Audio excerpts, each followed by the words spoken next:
दृष्टि एस के audio article programme में आपका स्वागत है।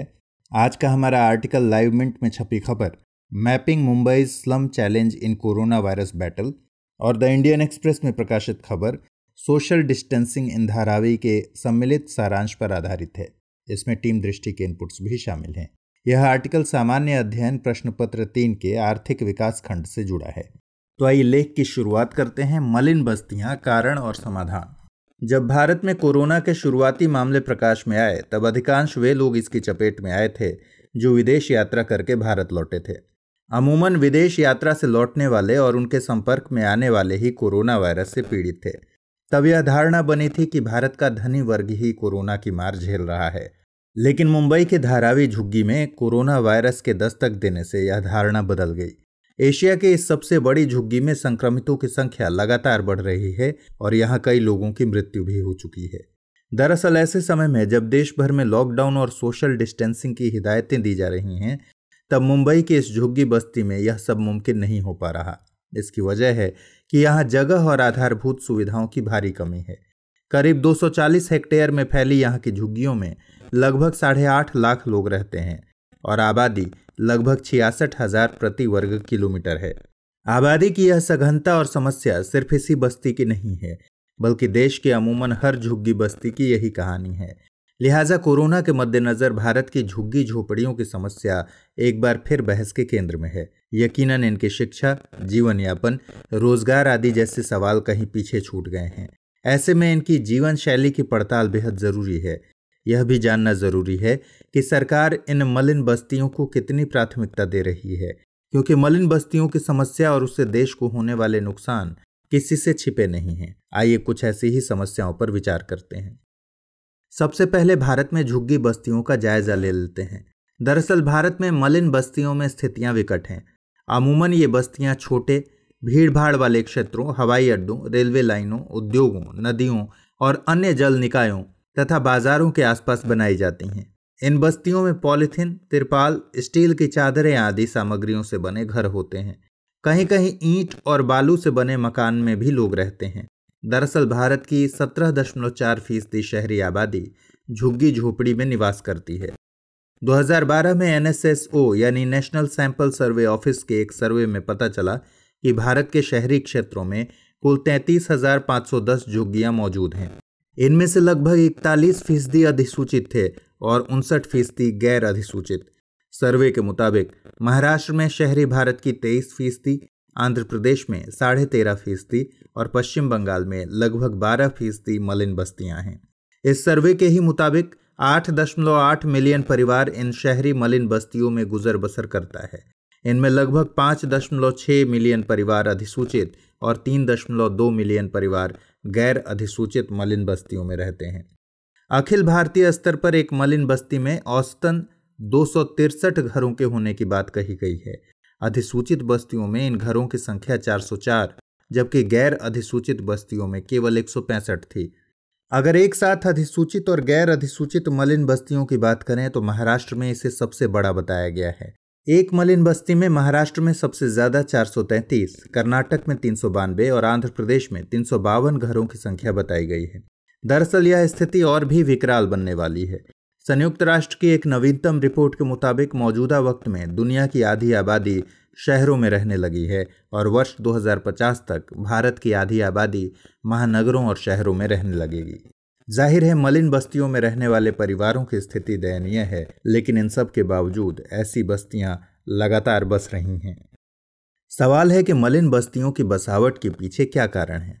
सीधे तौर पर कहें तो आवास का विकल्प न होना मलिन बस्तियों की बसावट की बड़ी वजह है।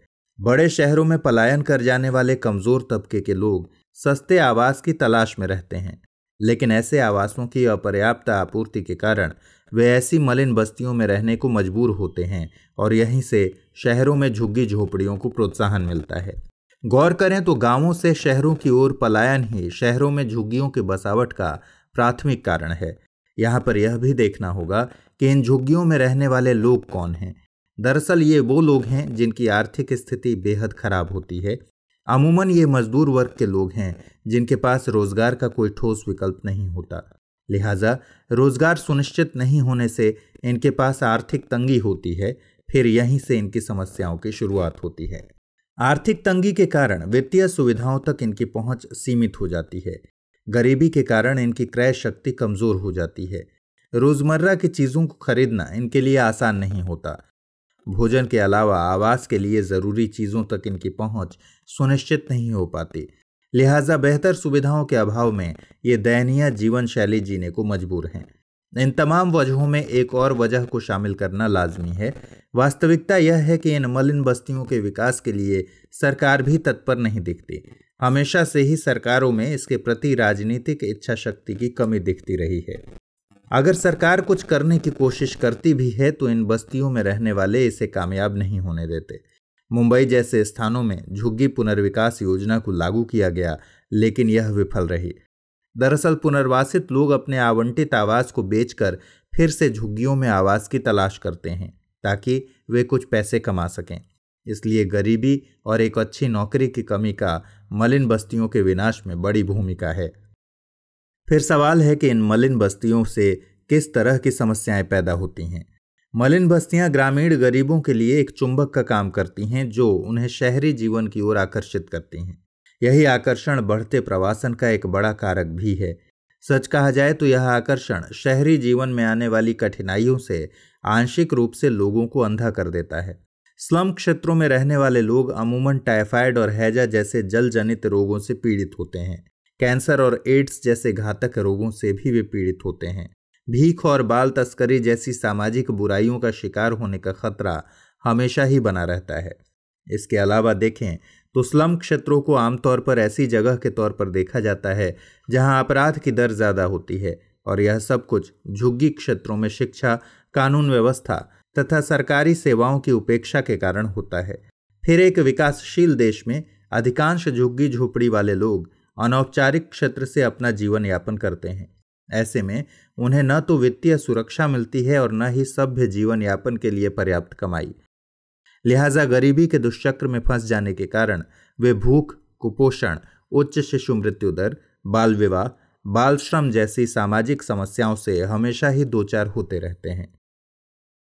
ऐसे में यह देखा जाना जरूरी है कि इन हालातों में सरकार के क्या प्रयास रहे हैं। दरअसल मलिन बस्तियों के विकास और वहां रहने वाले लोगों को आवास मुहैया कराने के लिए सरकार हमेशा प्रयासरत रही है, लेकिन गांवों से शहरों की तरफ हो रहे पलायन में वृद्धि के कारण मलिन बस्तियों का पूर्ण उन्मूलन नहीं हो सका है। 1956 में slum areas improvement and clearance act बनाया गया।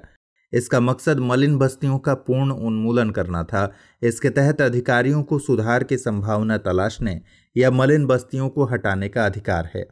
1996 में राष्ट्रीय मलिन बस्ती विकास कार्यक्रम यानी NSDP की शुरुआत हुई। इस योजना के अंतर्गत राज्यों को ऋण और सब्सिडी मुहैया कराई जाती है। इसके जरिए राज्यों से अपेक्षा की जाती है कि वे शहरी झुग्गी आबादी के आधार पर झुग्गी पुनर्वास परियोजना लाएंगे। इसी तरह 2015 में प्रधानमंत्री शहरी आवास योजना की शुरुआत हुई। इसका मकसद सभी लाभार्थियों को 2022 तक मकान उपलब्ध कराना है। इसके लिए अधिकृत एजेंसियों के जरिए राज्यों और केंद्र शासित प्रदेशों को केंद्रीय सहायता उपलब्ध कराई जा रही है। स्लम पुनर्वास योजना के तहत झुग्गी निवासियों को 2022 तक आवास मुहैया कराने की योजना के साथ साथ आर्थिक रूप से कमजोर वर्गों को रियायती दरों पर ऋण उपलब्ध कराने की भी योजना है। इन सब के अलावा स्मार्ट सिटी मिशन और अमृत जैसी परियोजनाएं भी शहरों में आवास मुहैया कराने और बुनियादी ढांचे के विकास से संबंधित हैं। इन तमाम कवायदों के बावजूद शहरों से मलिन बस्तियों का उन्मूलन संभव नहीं हो सका है। अब सवाल है कि आगे की राह क्या हो। गौरतलब है कि मलिन बस्तियों के निर्माण के पीछे गरीबी सबसे महत्वपूर्ण कारक है। इसलिए सबसे पहले गरीबी की समस्या पर नीति निर्माताओं द्वारा विचार किया जाना चाहिए। शहरी गरीबों की आजीविका का समर्थन कर शहरी अनौपचारिक क्षेत्र की गतिविधियों को फलने फूलने और विकसित करने के लिए भविष्य की नीतियों की आवश्यकता है। स्लम नीतियों को व्यापक बनाने और शहरी गरीबी को कम करने जैसी नीतियों के भीतर एकीकृत किया जाना चाहिए ताकि गरीबी के विभिन्न आयामों की पहचान हो सके। दरअसल सरकार का लक्ष्य केवल झुग्गी वासियों के लिए घर बनाने पर न हो, बल्कि लोगों के लिए आजीविका विकल्प और सामाजिक आर्थिक बुनियादी ढांचे को बढ़ावा देने पर केंद्रित होने चाहिए।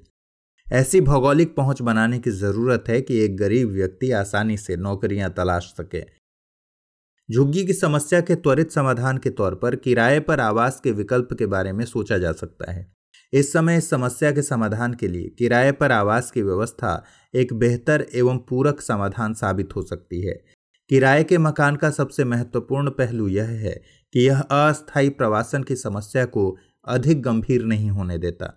खासकर ऐसे लोगों के लिए यह बेहद कारगर है जो न तो स्थायी संपत्ति में निवेश करना चाहते हैं और न ही एक अचल संपत्ति का निर्माण करना चाहते हैं। रेंटल हाउसिंग का एक पक्ष यह भी है कि यह आवासों के निर्माण के लिए जमीनों की जरूरत को भी कम करता है। साथ ही सोशल कैपिटल फॉर्मेशन के मामले में भी कारगर साबित होता है।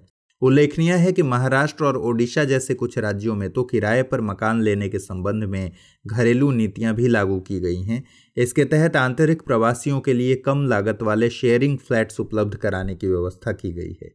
इस बीच किसी भी नीति के निर्माण से पहले विभिन्न अध्ययनों के आधार पर पर्याप्त डेटा जुटा लेने की जरूरत है ताकि सभी पहलुओं पर विचार हो सके। सफल और सस्ती झुग्गी के लिए पूर्व शर्त के रूप में शहर के बुनियादी ढांचे में निवेश की भी जरूरत है। यह झुग्गी निवासियों को सामाजिक आर्थिक बहिष्कार से बचाने के लिए एक मजबूत तंत्र के रूप में भी कार्य कर सकता है। ऐसे कदम उठाए जाएं कि बेहतर नौकरियों में अपने रोजगार के जरिए झुग्गी वासियों के लिए एक उच्च और अधिक स्थिर आय सुनिश्चित हो सके। शहरों में रोजगार के अच्छे अवसर से मलिन बस्तियों में एक स्वस्थ और स्थायी जीवन शैली मुमकिन हो सकती है। समझने की जरूरत है कि विकासशील झुग्गियों में भी स्थानीय आर्थिक विकास को गति मिलती है। शहरी गतिशीलता और कनेक्टिविटी में सुधार होता है तथा मलिन बस्तियां एकीकृत होती हैं और यह आर्थिक रूप से बेहद लाभदायक है। आइए नोट करते हैं आज का सवाल। सवाल है, भारत में मलिन बस्तियों की बसावट के कारणों की चर्चा करें। सरकार द्वारा मलिन बस्तियों के विकास के लिए क्या क्या प्रयास किए जा रहे हैं, विवेचना कीजिए।